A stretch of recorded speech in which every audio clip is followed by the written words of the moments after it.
Welcome back to Daybreak on Trust Television. Let's start this segment by taking a look at the front page of the Daily Trust newspaper, where the major story is on the president, Tinubu, governors preach peace, unity at Christmas. And now you'll find this on page 4. Below the major story, that we see a pictorial of travelers. The free train passengers stranded at Idu railway station, Abuja, ahead of Christmas yesterday, and hopefully they get to travel. Below that, we see delays, overcrowding, free train services. You'll find that on page 6. Now, this is relating to, of course, the pictorial above that story. It says, court orders AGF and DSS to produce Mieti Allah leader. Over 30,000 suspected criminals arrested in 2024. This is according to the IGP of police. 30,000 suspected criminals is carried. The number is just alarming. The court remands Oni's ex-wife and others over Ibadan stampede. Below the headmaster, there we see stalemate at Uni Abuja over selection of VC. Uni Abuja have been going through a lot of reformation. We've seen how the name have been changed, and also now there is a new selection of VC. So a lot of reactions are coming out from there. 2025 budget, cash for works ministers aids to gulp about 2 billion naira. This is a really interesting topic. Beside that, customs demand a border patrol team amidst alleged smuggling brutality. Now, these are some of the stories that you'd find on the Daily Trust newspaper this morning. Now, quickly, let's move to Punch. At the top of the page, it says the federal government workers face gloomy Christmas over delayed December salaries. Now, I know some people received their salaries, but then others are yet to. Away from that, we see doctors demand 70-year retirement age in new fake memo. Interpol declares 14 Nigerians wanted for human and drug trafficking. Beside the headmaster, we see thousands throng Abuja, Lagos parks for Tinubu's reduced fares. Now, it's unfortunate that we opened our phone line and none of our callers said they experienced that or they got that particular fares. Christmas low-key celebration as prices soar, traders lament poor sales. This is the major story on the Punch. It says Sokoto, Lagos, Abuja traders blame fuel cost as Tinubu governors plead better economy at Yuletide, or the pledge better economy. Below that, of course, there are pictorials of just travelers and also people in market spaces.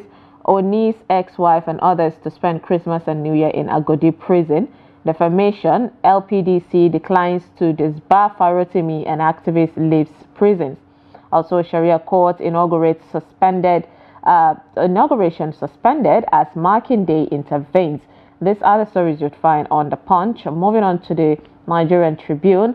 Major story is on the NCAA sanctions 5 airlines for violating passengers' rights. Find that on page 4. Benue governor declares 2 weeks holiday for civil servant. LPDC rejects Afe Babalola law firm's bid to the bar Farotimi. Customs dismantles checkpoint to facilitate trade and combat smuggling. Dissolves joint border patrol team. We have Ibadan stampede. Of course, the charges are on the ex-queen and other stakeholders that were the organizers of that event. Top of the page there, we see support, pray for your leader. Tinubu tells Nigerians at Christmas, and governors order felicitate the Christians. Now, these are the stories that you'd find on Nigerian Tribune. Now, quickly, let's dive into these stories. We have virtually joining us is Ben Shemak. He is the former director of News Voice of Nigeria. Good morning. Thank you for joining us.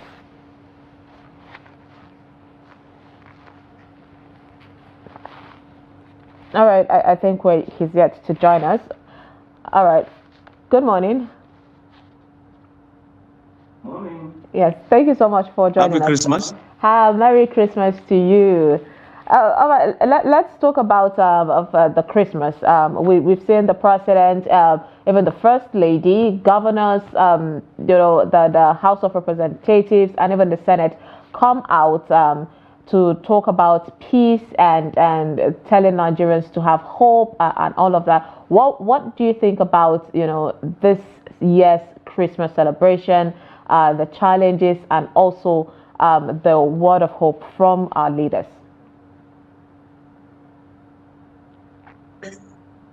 Thank you very much. I hope I will not be coughing into this program because I'm suffering from catarrh. Oh, sorry about that. I think it's good that when people are, yes, it's good that when events of this nature come on board, we can see leaders preaching peace. We can see them saying, look, everyone should live in peace with one another. And it's heartwarming that is also coming from virtually all religions, wishing everybody the best and the call for living in peace. This is a time where everybody will show the usual religious tenets. Who is your neighbor? Your neighbor is just anybody passing by. As a neighbor, invite him. And if you look at the Islamic way, you count how many houses left, count to the right, count to the front and back. You see that everybody is your neighbor. So it's not a time for segregation. And I can see that the Pope himself has also visited some religious bodies, Islamic bodies. I also saw the other time a Saudi prince also visiting a church in Egypt. So this is what we call religious harmony. I can see that in Syria, these are citizens who join hands to fight against a bad government. Just yesterday or day before yesterday, there was a Christmas tree that was burned. Syrians just came together as Syrians, Christians, Muslims, and condemned it. They said, look, we have to move ahead. So in Nigeria, time has come that what is being preached, that unity, that friendship should be the end thing. Indeed. All right, I hope everyone takes the message on that. Now let's move on to the 2025 budget. I remember seeing a video of the legislative talking about this, and one representative from Kaduna was emphasizing on the fact that some cars are not old and should not even be included in budget, to say that just because another person is coming in, then the other car needs to be, just do away with to get new ones. So now they're saying that cars for works ministers aids, only their aids, we're talking about the ministers' aids, to go up about 2 billion naira in the budget. And we've seen civil societies, like CISLAC, call out on this budget, how big it is, yet there seems to be a lot of miscellaneous things that are not really needed. What is your take on that, especially this car matter? Yeah, I think that when you look at the budget and on a yearly thing you call a recurrence in nature, if you're talking about salaries, yes, they have to come in every month and including allowances. But by the time you're talking about cars, for example, you're talking about kitchen utensils, you're talking about furniture. I mean, every year you see that there are allowances for such things. How many of us individually will have your own car? Do you change it every 2 years, every three years? No. But why is it that in governance we begin to change all sorts of cars? Okay, 2023 there were provisions. 2024 there were provisions. Was it that these provisions nothing was bought, nothing was realized? So I think that in terms of budgeting, people should be very, very sensitive. If people are dying because they've gone to collect rice in churches or foundation areas, that tells you there is hunger in the land. Also, a situation where some people, very few of them, are being selected to be given the best of the best. They are up there and every other person is down there. they have to drop something in the mannerism of Rankadio and all that stuff. I think it's not the best for Nigeria at this point in time. We're talking of a budget that is a country that is in their need of money. But when you look at the cost of running governance, it's that huge. How much is a liter of fuel, for example? But when you see the retinue, the queues, the lines, the convoy of some of these people just to go to some areas and come back, it doesn't augur well for the country. I think something should be done seriously. Indeed. All right, let's move on to security matters. The IGP is saying over 30,000 suspected criminals were arrested just this year of 2024. And also, we know that there's been a lot of allegation when it comes to the security agencies in general, because Customs also has an allegation of smuggling and brutality on its case. And this has led to the disbandment currently on Border Patrol team. What is your take on the level of, insecurity in the country currently? And not forgetting the fact that quite many Filipinos, Chinese, and other nationalities were also caught over cyber crimes. And if they just feel that Nigeria is erroneously the center of 419 advanced fee fraud, moved to recruit Nigerians to a kind of steal from people around the world, and it's stressed to Nigeria, not knowing that many Chinese are involved, Filipinos are involved, and many other nationalities. That brings to question this issue of expatriate quota. When people are coming in to say they are coming in for business, who is inviting them? Where is the business located? Who are the managers in terms of this company?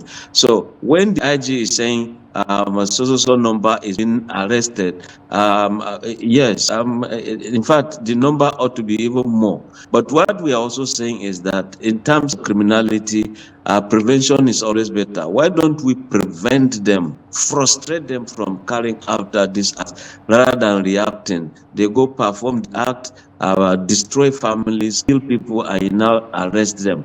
Then we begin to see numbers. So we are waiting to see prosecution. We are waiting to see that some of them are brought to jail. I mean, there has to be justice for society, justice for victimology as it is called today. We have to also ensure that society lives freely. In particular, we want a situation where these expatriates, so-called expatriates coming into Nigeria with visas to do business, especially what they call visa on arrival, they should check many of these things. These are loopholes, conduit pipes for corruption. Of course. All right, let's move on from that to holding, other people accountable. And we see the Nigerian Tribune's major story saying the NCAA sanctions about 5 airlines for violation of passengers' rights. Now, the NCAA came about I beg your pardon, his name just came to my mind, the minister, if someone can remind me of the name of the minister. But then he said that there's going to be a fight. Keyamo, thank you so much. My team is a bit slow on that. But yes, Keyamo spoke about fighting about this particular situation where we know airlines just take advantage of their passengers. What is your take on the NCAA finally, at least sanctioning some yet? Because there's been a lot of videos even making round on how angry passengers have been to this airline. So what's your take on what's going on?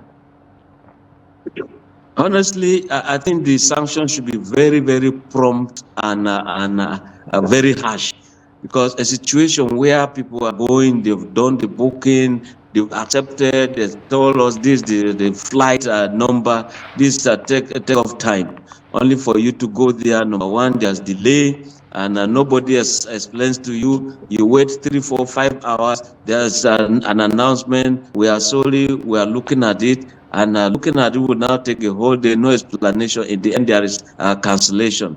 Then, if you also look at some flight attendants, why is it that some bags, some luggages, they get a kind of a turn, or they are caught using razor blades to look for whatever is there? So when you delay this way, what are the consequences? And Are there some remedies for the passengers? You don't just abandon them that way. I want to recall I was also a victim, bought a ticket, myself and some France 24 journalists. We were going to Sokoto, and we bought the ticket via Wakana. Up to now, no refund, nothing. You write at the point with, this thing you say go today. That's always what Nigerians are up to now. So we expect the Minister of Aviation, Festus Keyamo, to come in very harsh, use the law in line with the dictates of the NCAA, ICAO, and all that. Situations arise when, yes, technically there is a fault in the plane. That ought to be explained. But don't leave people in limbo.